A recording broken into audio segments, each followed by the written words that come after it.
గరం మసాలా చేయాలా? అబ్బో! అది చాలా పెద్ద ప్రాసెస్. నేను చెయ్యను బాబోయ్! అని ఒకప్పుడు అనుకునేదాన్ని. కానీ ఇంత ఈజీగా ఉంటుందా అని మొన్న చేసేదాకా నాకు గూడా తెలీదనమాట. జస్ట్ డ్రై రోస్ట్ చేసుకొని మిక్సీ ఏసేసుకోవడమే. ఇంత సింపులా అనుకున్నా. ఎందుకంటే నేనెప్పుడు చేయలేదు కాబట్టి నాకు తెలీదు. ఇప్పుడే ఫస్ట్ టైం చేస్తున్నా అనమాట.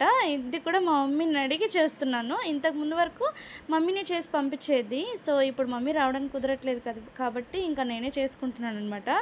నాకు ఈ ప్రాసెస్ ఎక్స్‌ప్లెయిన్ చేయడానికి మా మమ్మీకి హాఫ్ అన్ అవర్ టైం పట్టింది. ఎందుకంటే నాకు ఎగ్జాక్ట్ రేషియోస్ చెప్పాలి. లేదంటే నాకు అస్సలు అర్థం కాదు. పిన్ టు పిన్ అడుగుతాననమాట. సో, మీరు కూడా ఇట్లానే మీ మమ్మీని సతాయిస్తారా? అయితే కమెంట్ చేయండి. ఇంకా నేను ఈ మసాలా పౌడర్ అయితే ఆల్మోస్ట్ ఇప్పుడు నేను చేసిన క్వాంటిటీకి నాకు 2 మంత్స్ దాకా వస్తదనమాట. సరిపోతది. ఇంకా అన్ని కర్రీస్‌లోకి ఇదే వాడతాను. ఇంకా బయట నుంచి ఏ మసాలాను యూజ్ చేయననమాట. చికెన్ మసాలా, మటన్ మసాలా అట్లా ఏం యూజ్ చేయను. ఇదొక్కటే యూజ్ చేస్తా. నచ్చితే సబ్స్క్రైబ్